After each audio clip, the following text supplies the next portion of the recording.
Hey, everybody, and welcome to the most recent episode of the Weekly Missions Roundtable. This is brought to you by your West Coast Hub from Mission to the World. My name is Mike Pettengill. I'm the director of the West Coast Hub. Let me have Anthony please introduce yourself and say hi. Hey. All right, very good. West Coast Assistant Director. That's the shortest Anthony will ever talk. So, Allie, can you introduce yourself and say hey? Hey, I'm Ali Hazrati, and I'm the admin assistant. Hey, if you're new to the Weekly Missions Roundtable, what we try to do is here in the next couple minutes, we try to run over a couple of interesting topics that might pique your thought process, pique your views on missions. If this video interests you, go to YouTube and check out our library. We've got a whole lot of these. We've been doing them for a week, for over a year, and we got a bunch of different topics. A lot of guests, a lot of different things we've talked about. So check those out. What are we talking about today? Today, it's how can kids be more involved in global missions? Okay, so from the field, can kids get involved? From the United States, can kids get involved? I don't know. Let's talk about it. Allie, what do you think? That's a great question. I've seen it done so well when I was in the field. I worked with a lot of families, and one thing that they did so well was incorporate the kids into doing ministry, just the daily activities of ministry, going to visit refugees in their homes, or going to the Moms and Tots program. And of course, a lot of these kids were homeschooled, so they had the opportunity to, but they could come and just work alongside their parents in whatever capacity they could. And I thought that was such a cool thing that the kids get to see, even from a young age, like see ministry being done as a normal part of daily life. But then from the stateside, being a former youth minister, I loved going on mission trips with kids, youth age children. But I also thought a really cool thing that we did was we would pick like a people group and learn where they are in the world, learn about them, learn about their struggles, learn about the Christians and what missionaries have done to reach this people group, and then spend time praying for them. And I think doing those things, really learning about the whole thing and making that people group tangible, was really awesome to see kids get excited about missions. Yeah, that's cool. Let me share, I'm going to rapidly share 3 real quick stories with you. And we'll see, one of them always makes me rapidly, yo. Yeah. One of them always makes me cry. So we'll see if I can get through it. From the US, how can kids get involved in missions? Let me tell you one story about a church that supported my wife and I while we were on the mission field. So we were in Equatorial Guinea in Western Africa. And that's one of 3 countries in the world where less than 50% of the people have access to potable water. And the kids at this church wanted to find a way to get involved. So I coordinated via email with their VBS instructor. And I said, hey, let's do a pennies for Jesus, a coins for Jesus drive. And I'll shoot a couple of videos and you can share them with the kids, and we'll talk about the water needs and how the kids can get involved. And so we had come up, my wife, who's just a rock star on the mission field, came up with this great gravity fed water purification system that we had in our home. And with the buckets you had to buy and the tubing you had to buy and the water purification systems you had to buy, didn't have to change any filters, didn't have to, real simple stuff. She had gotten the price down to about $86 for these things. And so what we did is we in these videos, we challenged these kids at this church, and we said, hey, you guys at VBS, bring your coins, and you guys can raise $86, and we'll put one of these water purification systems in our seminary, and you guys will help provide clean water for people who can't get it, right? So the kids got all their pennies and nickels and dimes and quarters together, and they raised enough for 17 of these water purification systems. So we went around to all the churches that our ministry served, and we hooked up a water purification system because the kids did it, not anything we did, right? Another one, and this is real simple and it's a big deal. When we were on the mission field, a lot of times you feel abandoned and forgotten, and the world has your friends and your family have the audacity to move on and live their lives without you, and it breaks your heart, right? And so you're always, you put on a happy face, but you're always lonely and you're always missing stuff, right?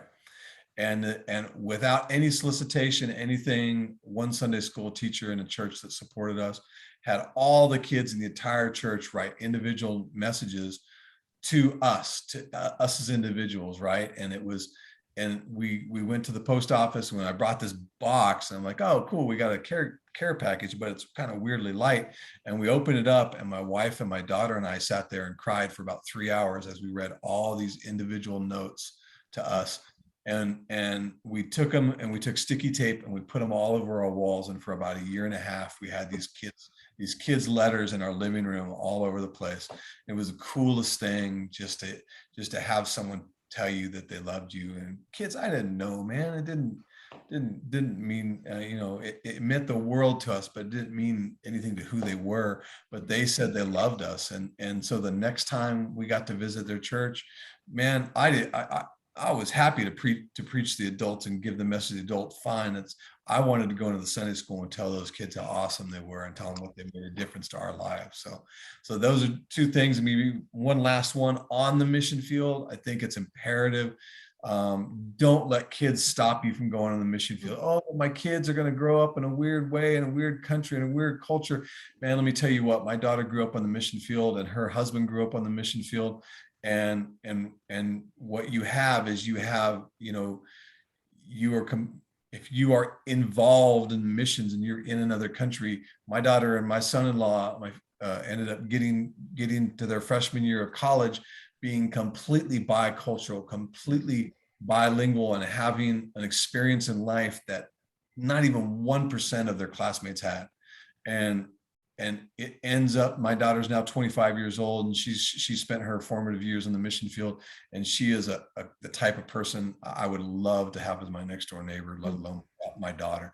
My daughter used to say, when people would say, what do you think about being a missionary kid? Oh, no, that would offend her. I am not a missionary kid. I'm a kid missionary. And she used to preach the gospel. She was the only white kid in her Honduran high school, and she preached the gospel to people. And she would be actively involved on the weekends in my wife's medical clinics and in our church plants. And she was a kid missionary, man. She did just as much as we did on the mission field. So your kids are right in the center of it.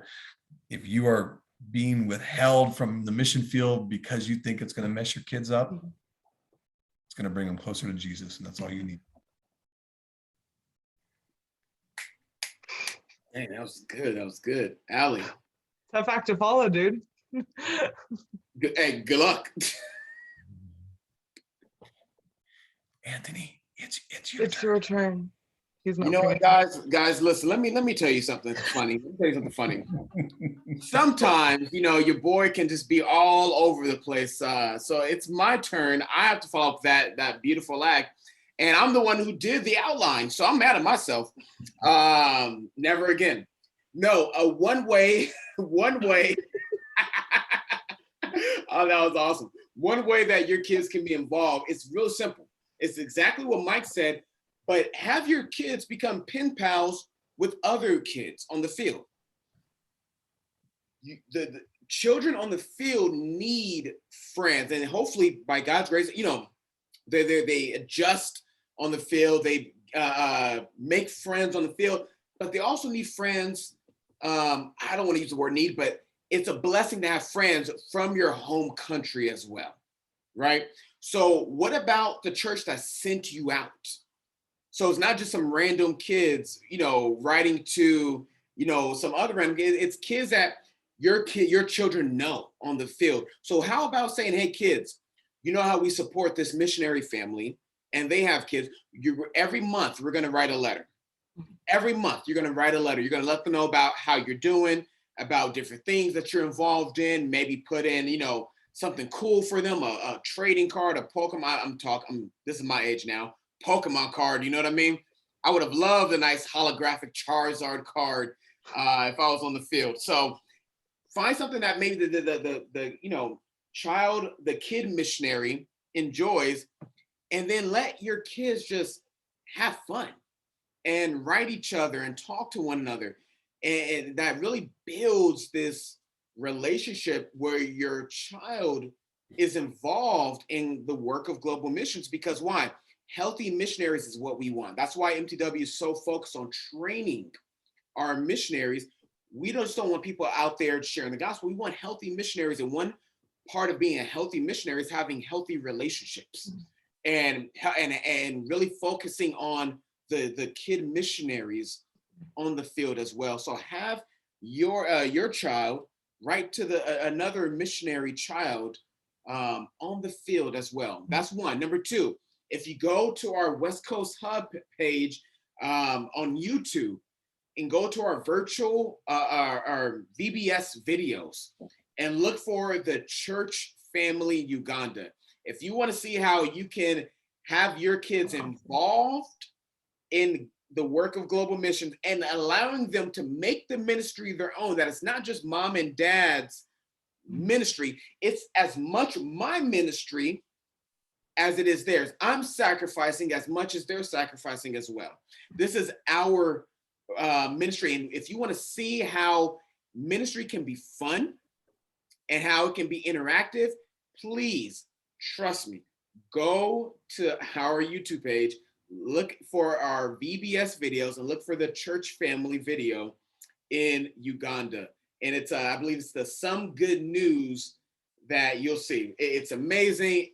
One of the absolute best videos I've seen involving kid missionaries in their family. With that being said, it is now Allie's time to shine. Oh, Anthony. Oh, Anthony, it's Anthony, my I turn. went first. Do Oh, you just time not listen first. to me? Oh, How word.